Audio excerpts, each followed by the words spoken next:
By 3 in the morning, the creek no longer sounded like water. It sounded like timber breaking. Mara stood barefoot on the back porch, one hand wrapped around the railing as rain hammered the metal roof above her.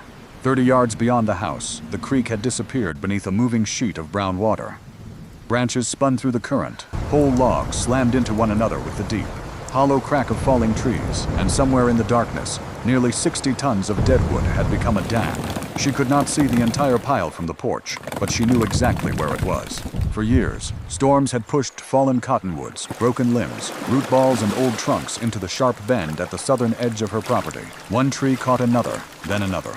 Smaller branches filled the spaces between them. Leaves, mud, and debris packed everything tighter after every flood. Most summers, the creek slipped quietly beneath it.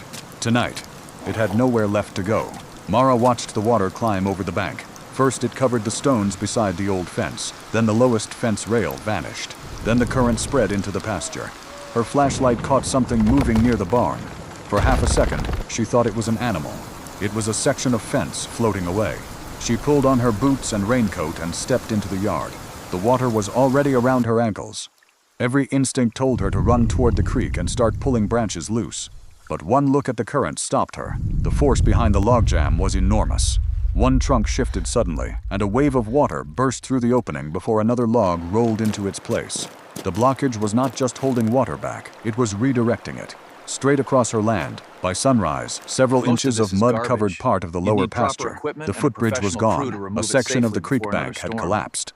Water had carved a new channel through a patch of grass where Mara had planned to plant fruit trees that spring. She stood in the rain looking at what was left. To anyone else, the answer would have seemed obvious. Remove the wood, clear the creek, get rid of the problem.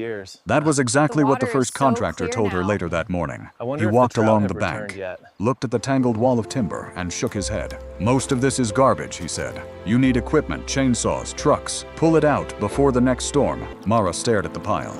Mud-covered logs, broken limbs, rotting trunks. A disaster measured in tons. She had no idea then that within a few years people would come to this same property because of the creek.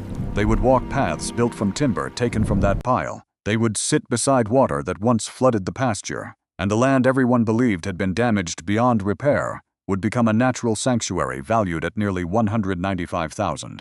But that morning, Mara saw none of that. She saw only 60 tons of deadwood, and another storm already forming beyond the hills. 3 years earlier, Mara had thought the creek was the reason to buy the place. The property sat at the end of a narrow county road, where the asphalt gave way to gravel, and the gravel eventually disappeared beneath 2 rows of aging cottonwoods. There was an old house near the center of the land, a weathered barn leaning slightly toward the east, and a creek winding through the lower acres before disappearing behind a stand of willow and alder. The first time Mara walked the property, the water was low and clear. She remembered crouching beside the creek and dipping her fingers into it. It was cold enough to hurt. That was what she loved about the place.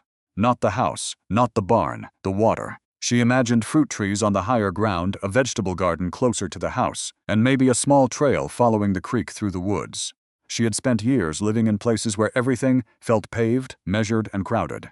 Here the land seemed unfinished. She liked that, but unfinished land came with problems nobody photographed for a property listing. The previous owner had warned her about storm debris. Every few years, heavy rains pushed branches downstream from miles above the property. Fallen trees caught in bends, smaller limbs wedged between trunks. Floodwater carried mud, leaves, and brush into every opening. Most of it eventually moved on. Some of it did not. At the southern bend, one large cottonwood had fallen across the creek years before Mara arrived. Its root ball remained anchored in the bank, while the trunk stretched almost completely across the channel. That single tree became a trap. A second log lodged against it, then a third. Branches collected between them. With each storm, the structure grew. By Mara's second year, the pile looked less like scattered debris, and more like a wall made by accident. Neighbors noticed it before she understood what it meant. One man from farther up the road stopped beside her mailbox one afternoon and pointed toward the creek. "You ought to clear that mess before it clears something for you," he said.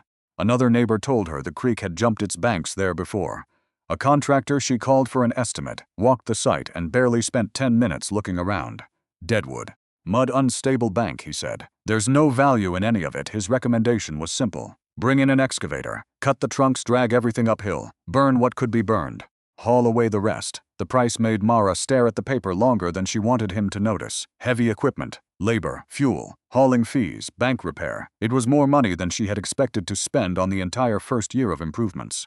And there was another problem. Even if she paid to remove everything, nobody could promise the next storm would not bring more. That evening, Mara walked down to the creek alone. The logjam looked different when the water was calm. Sunlight fell across the trunks. Moss covered the oldest wood. Ferns had rooted in pockets of trapped sediment. Small birds moved through the branches.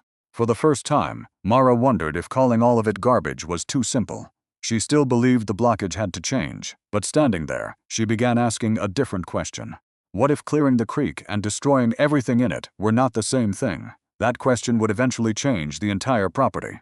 For the next 4 days, Mara did almost nothing but walk the creek. The rain had stopped, but the land still looked wounded. Mud covered the lower pasture in wide brown sheets. Grass lay flattened in the direction of the flood, along the outside bend. Several feet of bank had disappeared, leaving roots hanging exposed over the water.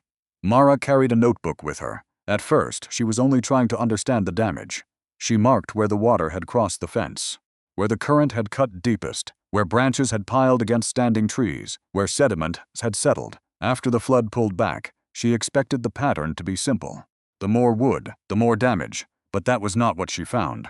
Near the main blockage, the destruction was obvious. The enormous tangle of trunks had narrowed the channel and forced high water sideways across the pasture. Yet farther downstream, smaller pieces of deadwood told a different story. One fallen limb rested partly against the bank at an angle. Behind it, the water had slowed enough for a layer of fine sediment to settle. A few yards away, several branches had collected leaves and twigs in a shallow depression. The soil beneath them was dark and damp, while the exposed ground nearby had already begun to dry. Then Mara noticed something else. Along one quiet pocket, behind an old log, tiny green shoots were pushing through the mud. She crouched beside them. The flood had stripped vegetation from some areas. But here, where the current had lost some of its force, organic debris remained trapped. Leaves, small sticks, silt, seeds. The wood had not stopped the creek. It had changed the way the water moved around it. Mara walked back toward the main logjam and stared at it for nearly 20 minutes. For 2 years, she had thought of the deadwood as one giant problem. 60 tons of debris, 60 tons to remove. But now the pile looked less uniform. Some trunks were wedged directly across the strongest part of the channel. Those were clearly dangerous. Others rested higher on the bank. Some were already decomposing. Some were solid enough to walk across. Some trapped mud. Some deflected water. Some sheltered the bank behind them. The wood was doing different things depending on where it sat. That realization unsettled her more than she expected. Because if that was true, then the contractor's plan suddenly seemed too simple. Remove everything, burn everything, start clean. Mara had almost agreed to it. Instead, she began photographing each section of the creek. She drew crude arrows showing where the current appeared to accelerate and where it spread out. She tied strips of bright survey tape to several trunks so she could find them after the next rain. Then she returned to one small log near the bank. Behind it, the water was almost still. A thin layer of leaves floated at the surface. Beneath them, the sediment was soft and black. For the first time since the flood, Mara felt something other than panic, curiosity. Maybe the problem was not simply that there was too much wood in the creek. Maybe the real problem was where the water was being forced to meet it. And if that was true, Mara did not need to destroy 60 tons of timber. She needed to learn which pieces were causing the damage, and which ones might already be showing her how to repair it. Mara stopped looking at the 60 tons of deadwood as a single pile. That was the first real change. For days, she had been walking the creek with the same question in her head. If some pieces were causing damage while others were slowing water, holding sediment or protecting quieter edges, then how could anyone solve the problem by treating all of them the same? She went back to the southern bend with 3 rolls of survey tape. Red, blue-green, the largest trunks jammed directly across the strongest flow received red tape. During high water, branches packed against them until the opening narrowed and the creek pushed sideways toward the pasture. Those were not harmless. They had to move, but several other logs were different. One long cottonwood rested above the active channel, weathered silver on the outside but still solid beneath the surface. Mara struck it with the back of her hatchet. The sound was hard and clean. She marked it blue, salvage. Another trunk had a wide fork and a curved section nearly 6 feet long. Months earlier, she would have called it awkward waste. Now she could imagine it beside a trail. Blue. Then there were the pieces nobody would have paid for, half-rotted branches. soft trunks covered in moss, wood already disappearing into the soil. Mara nearly marked those red out of habit. Instead, she stopped. Behind one rotting section, the ground was noticeably darker. Leaves had collected against it. Ferns were beginning to grow beside the shaded wood. Nothing about it was blocking the active channel. She tied green tape around it. Leave by sunset. The creek looked strangely decorated. Red meant dangerous. Blue meant usable. Green meant useful where it already was. For the first time, Mara could see the difference between removing a hazard and erasing the creek. The distinction changed the economics almost immediately. The contractor had looked at 60 tons and seen 60 tons of cutting, lifting, hauling, fuel, and disposal. Mara was beginning to see something else. Only part of the material actually needed to leave the channel. Some could remain safely where it was, and some could replace material she had already planned to buy. She wanted a new trail to the creek. She needed edging. She wanted a bench overlooking the water. She needed timber. The flood had destroyed her footbridge. Eventually, she would need material for that too. Mara stood near the barn that evening looking at the blue-marked logs. The pile had not become smaller, but the bill in her imagination had. That was dangerous in its own way, because knowing a log might be useful did not mean she knew exactly where it belonged. And Mara was about to discover that understanding the material was only half the problem. The other half was understanding the force moving around it. Mara chose the easiest section first. That was her mistake. Near the southern bend, several smaller trunks were wedged beneath the main logjam. They were not the largest pieces, and they looked loose enough to remove without bringing in heavy equipment. So Mara borrowed a chainsaw, a come-along, and 2 lengths of chain from a neighbor. For most of the morning, she worked from the bank. She cut away branches, pulled loose brush, dragged smaller logs uphill. By late afternoon, a narrow opening had appeared through the blockage. For the first time in years, Mara could see water moving cleanly through that section of the creek. She stood on the bank, exhausted, muddy, and strangely proud. It looked better. That mattered to her more than it should have. The channel looked open, orderly, clean for the first time since the flood. She felt like she had taken control of the problem. 2 days later, another storm arrived. It was not as violent as the first one. Mara almost felt relieved when the rain began. This would be the test. She pulled on her raincoat and walked down toward the creek. At first, everything seemed to be working. Water moved through the opening faster than before. No branches were stacking against the section she had cleared. The pasture stayed dry. Mara smiled. Then she noticed the color of the water. It had turned darker near the outside bank. She stepped closer. A section of soil was collapsing into the creek. Not all at once. In chunks, the faster current was hitting the exposed bend directly. Without the smaller pieces of wood and brush that had disrupted the flow before, water now shot through the opening and struck the soft bank with more force. Mara watched a strip of grass fold downward and disappear. Her stomach tightened. By the end of the storm, the creek had eaten several more feet into the bank. One young willow leaned over the water at an angle. A section of trail she had been using for months had vanished. Mara stood in the mud staring at the damage. She had fixed one problem and created another. That night she opened her notebook and looked at the sketches she had made after the first flood. The mistake was obvious now.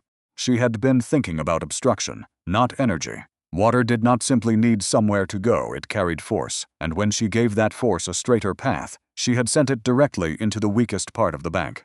The realization changed the way she saw the creek. She could not treat it like a clogged drainage ditch. Every change affected something downstream. Every log she moved changed velocity. Every opening redirected pressure. The creek was a system, and systems punished simple answers. The next morning, Mara returned to the damaged bend. She did not bring the chainsaw. She brought stakes, flagging tape, and her notebook. This time, she would not begin by cutting. She would begin by watching, because she finally understood that opening the creek was not the same thing as healing it. After the bank collapsed, Mara stopped trusting anything that merely looked cleaner. For nearly a month, she made almost no major changes. It drove her crazy. Every walk along the creek revealed something she could cut, drag, straighten, or clear. But now she knew appearance could lie. So instead of bringing the chainsaw, Mara brought stakes. She pushed one into the bank every few yards along the damaged bend. After each rain, she measured the distance between the stakes and the edge. Some barely changed. Others suddenly stood several inches closer to open water. She photographed them. Then she began watching where leaves traveled. On straight sections, they disappeared downstream quickly. At the outside of bends, they accelerated. Behind certain logs angled away from the main current. They slowed, spun once or twice, and settled into quieter water. Mara began drawing arrows in her notebook. Not beautiful drawings, just direction, speed, pressure, where water spread, where it narrowed, where mud accumulated, where soil disappeared. Gradually, the creek stopped looking random. The mistake she had made after the first flood became obvious. She had created a cleaner opening. But the cleaner opening had concentrated energy directly against a weak bank. The creek had not punished her for removing wood. It had responded to where she sent the water. That difference mattered. Mara returned to the red-marked timber, but this time, she did not simply drag everything uphill. She moved the most dangerous pieces away from the active flow and watched what changed. One trunk became part of the salvage pile near the barn. Another was rolled above the flood-prone ground. Several smaller branches were removed from the constricted section, but left farther back where they could decompose without catching debris in the channel. Then she waited through another rain. The result was not perfect. One stake still lost ground, but another section of bank barely changed. For Mara, that was enough. She finally had something more useful than confidence. She had comparison. Her method became almost embarrassingly simple. Observe, change one thing, wait, observe again. The creek was no longer one giant emergency. It was a collection of small relationships. Water against soil, wood against current, roots against erosion, low ground against floodwater, and once Mara started thinking that way, the rest of the property changed too. A depression she had considered useless stayed green long after the pasture dried. A rotting trunk held damp soil beneath it. Branches she had planned to burn sheltered birds along the woodland edge. And several solid logs stacked near the barn looked less like flood debris every day. They looked like building material. By the end of summer, Mara had finally learned how to stop fighting the creek. Now she was ready to find out what the disaster had actually given her. By early fall, Mara had solved one problem and created another. The creek was safer. The yard looked terrible. Long cottonwood trunks lay beside the barn. Shorter sections were stacked near the fence. Twisted root masses sat in places where she had dragged them above the floodline for several weeks. The property looked like an unfinished logging operation. Mara wondered whether the contractor had been right after all. Maybe garbage was still garbage once you moved it uphill. Then the trail turned to mud. It happened after 3 days of rain. The path Mara used to reach the creek became a narrow trench of soft soil, forcing her to walk through the grass beside it. Normally, she would have bought landscape timbers. Instead, she looked toward the salvage pile. 2 of the blue-marked logs were nearly straight. She rolled them into position along the sides of the trail and filled the center with gravel and compacted soil. The result was rough, uneven. Nothing a professional landscaper would photograph for a catalog. But after the next rain, the path stayed usable. That changed everything. A shorter log became a step on the slope. A thick section of cottonwood became a bench overlooking the creek. A forked piece formed a simple boundary near a fragile section of bank, keeping foot traffic away from the edge. Mara was careful about where she used the wood. Nothing salvaged from the flood became a critical structure inside the active channel. She was not trying to engineer the creek with furniture. She was using what the storm had delivered to shape the safer ground around it, and the more she reused, the stranger the original cleanup estimate seemed. Every log she used replaced something she otherwise would have purchased. Trail edging, simple seating, steps, borders, landscape features. The savings did not arrive as one dramatic number. They accumulated quietly. $50 she did not spend here, a few hundred there. A truckload she did not need. Material she did not have to haul onto the property because the flood had already hauled it there. Then a neighbor stopped by. He followed Mara down the new path and sat on the cottonwood bench. For several seconds he said nothing. He rubbed one hand across the gray surface. "This was in that jam?" Mara nodded. He looked toward the creek. "You'd pay money to make something look this natural." Mara laughed, but that evening she kept thinking about the comment. She had spent months trying to recover from what the creek had done. Yet the most memorable features on the property were being built from evidence of the disaster itself. The flood marks remained in the wood. So did the bends, the scars, the twisted roots. Mara stopped trying to hide them. One enormous trunk beside the trail was too difficult to move, so she left it exactly where it was. Its exposed root mass curved upward like a frozen wave. Everyone who visited stopped beside it. Eventually, Mara realized she had not failed to clean it up. She had accidentally created a landmark. And for the first time, she understood that the 60 tons of Deadwood were not merely helping her repair the property. They were beginning to give the place a character no purchased lumber ever could. The first sign was not dramatic, it was frogs. Mara heard them one evening while carrying tools back toward the barn. At first, she thought the sound was coming from the creek itself. But when she followed it, she found a shallow pocket of water beside the lower trail, where floodwater had once carved through the grass. She had almost filled that depression months earlier.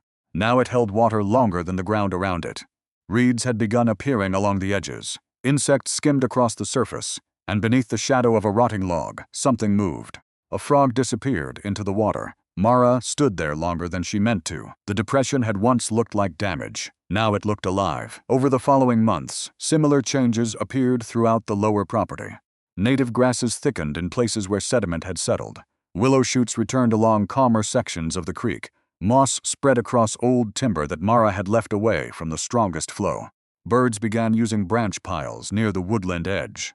One morning she found tracks in the mud beside the water and realized small animals were moving through the property along routes she had never noticed before. The biggest change, however, was not the wildlife. It was the way the land felt. Before, the lower acres had seemed chaotic. There were fallen trees everywhere. Mud appeared after every storm. The creek changed shape without permission. Now those same irregularities gave the place character. Mara widened the walking trail, but resisted the urge to make it straight instead. It followed the contours of the land. It curved around large trunks, crossed higher ground where the soil stayed firm, dropped toward the creek only at places where the bank was stable. She planted native species in several bare patches, but much of the recovery happened slowly on its own. That surprised her. She had assumed restoration meant adding things: more soil, more plants, more structures. But sometimes the most useful decision was simply not removing what was already working.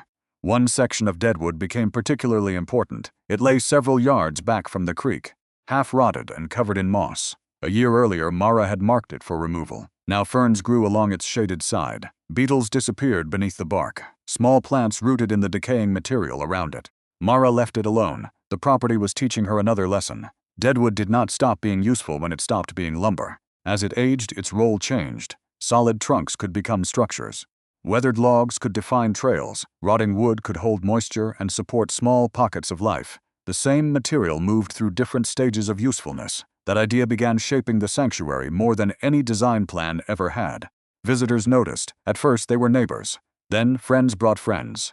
People lingered beside the creek longer than Mara expected. They photographed the twisted roots, sat on the reclaimed timber benches, asked about the trails. One woman stood beside the shallow wet area for several minutes, watching dragonflies move across the surface. "This feels like a park," she said. Mara almost corrected her. It was not a park. Nothing here had been designed to look perfect. The creek still flooded. Branches still fell. Mud still appeared after heavy rain.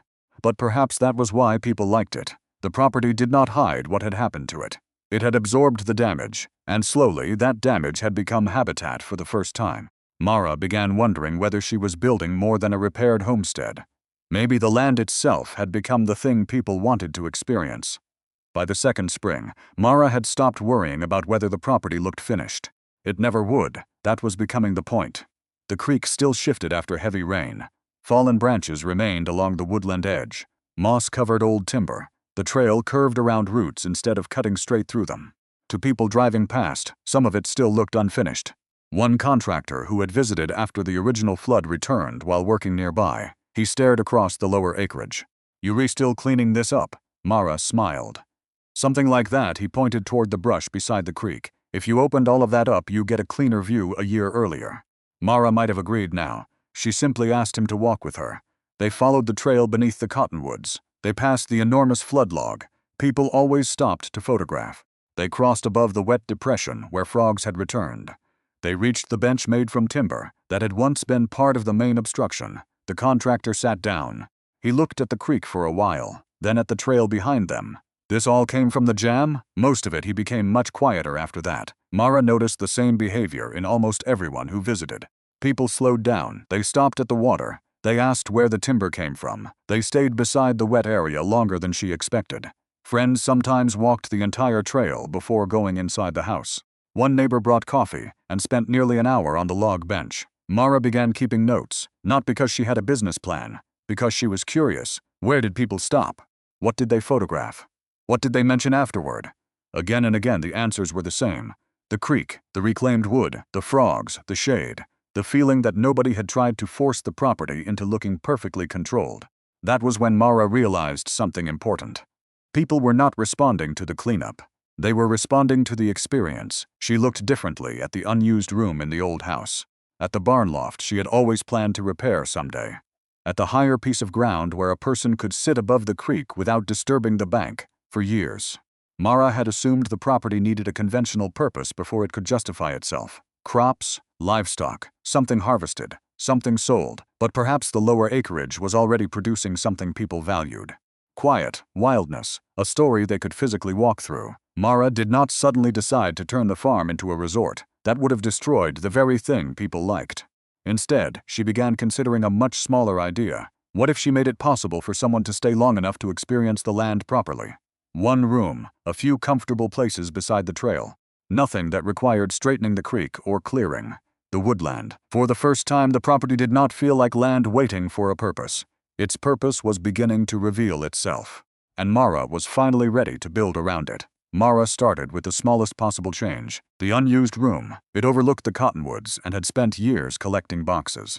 Broken furniture and tools she rarely used. She cleared it out, repaired the floor, patched the window, painted only what needed painting. Then she carried one thick slab of salvaged cottonwood inside. The wood had come from the original jam. Its surface still held dark knots and thin cracks left by years of weather. Mara could have sanded away every imperfection. She did not. She turned it into a simple table. Another piece became a bench beneath the window. Suddenly the room felt connected to the creek, rather than decorated to imitate it. That became the rule for everything that followed. Do less. Keep the story visible. On higher ground above the flood-prone area, Mara created a modest overlook. It stood far enough from the bank that visitors did not need to crowd the fragile edge. From there, the creek appeared between the cottonwoods below. Farther along the trail, one large section of flood timber became a sitting area. The wet depression remained almost untouched. Mara added only a narrow approach so people could see the reeds and frogs without trampling the soft ground. She resisted almost every instinct she once had about improvement. No perfectly straight paths, no wide clearings simply for appearance, no manicured lawn running to the water, no attempt to make the creek behave like a decorative canal. The things she did add were deliberately modest. Places to sit, places to walk, places to stop. That rest changed how the property felt. Visitors no longer moved through it as if they were inspecting a renovation project. They wandered. Some sat beside the creek without speaking. Others followed the trail repeatedly, noticing something different each time. Birds moved through the brush. Frogs called after rain.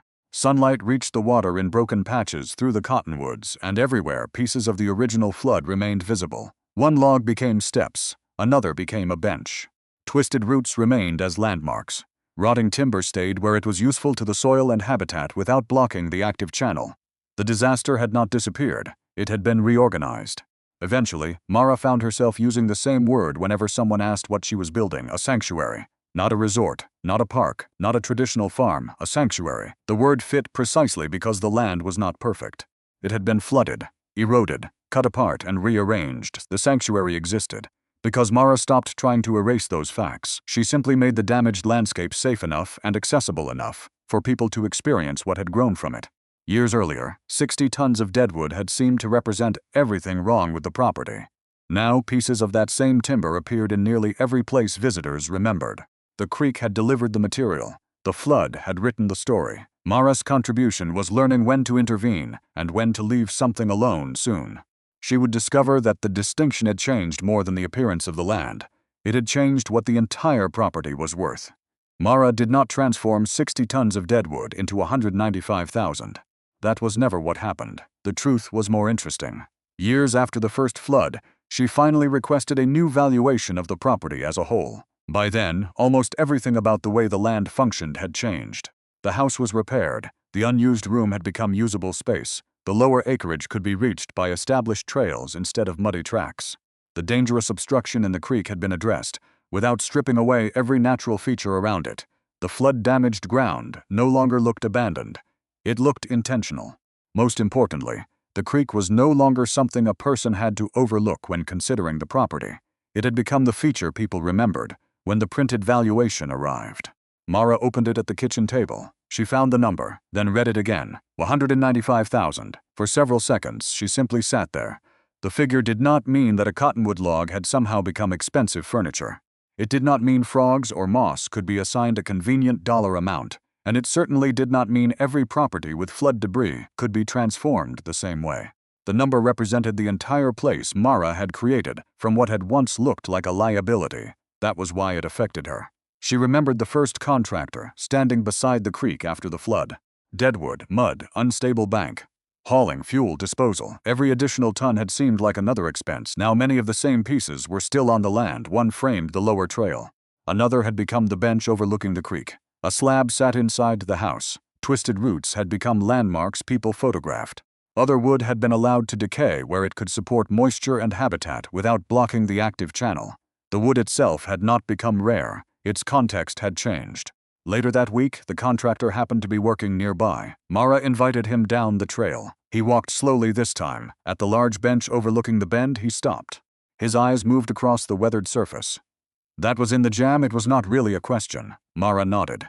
He looked toward the creek, then back toward the house. For once, he offered no recommendation. Mara did not need him to admit he had been wrong, because the deeper reversal was not about winning an argument. He had looked at the property and seen objects without functions.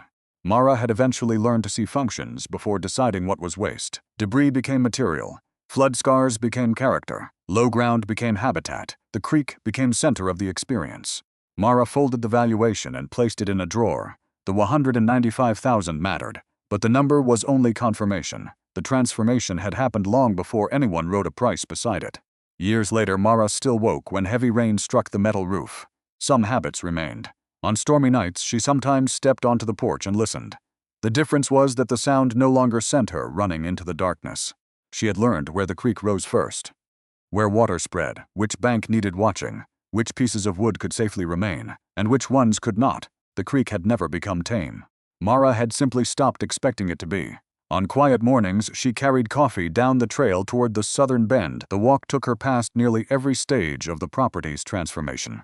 Weathered timber lined parts of the path, moss-covered old logs farther beneath the trees. The wet depression glimmered between reeds. Birds moved through the brush piles along the woodland edge. Then she reached the bench. It had been cut from one of the largest trunks, pulled from the original obstruction. Mara remembered seeing that same trunk during the first flood. Brown water had slammed against it while branches collected behind it. At the time, she would have paid almost anything to make it disappear. Now she sat on it, across the creek. Sunlight reached the damaged bend where the entire story had begun. The bank was still uneven. Roots remained exposed in places. Floodwater had left marks that no amount of landscaping could completely hide. Mara no longer wanted to hide them. Those scars explained the property better than anything she could have built from scratch. She had once thought restoration meant returning land to the condition it had been in before something went wrong. The creek had taught her otherwise. Sometimes restoration meant deciding what had truly been damaged, what needed intervention, what could recover, and what only looked useless because nobody had waited long enough to understand its role. 60 tons of deadwood had forced Mara to learn that distinction. Some of it had been dangerous. She moved it. Some became material. She reused it. Some had already become habitat. She left it alone. That simple difference had eventually shaped the entire sanctuary. Mara took another sip of coffee. Water moved quietly around the bend. Years earlier, she had stood near this same spot believing the creek was destroying her property. Now visitors came because of it. The creek had shaped the trails. The timber had shaped the character of the land.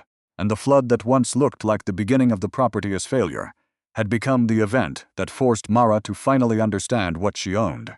She had never conquered the creek. She had learned something more useful, how to recognize the difference between something that needed to be removed and something that only needed to be seen differently.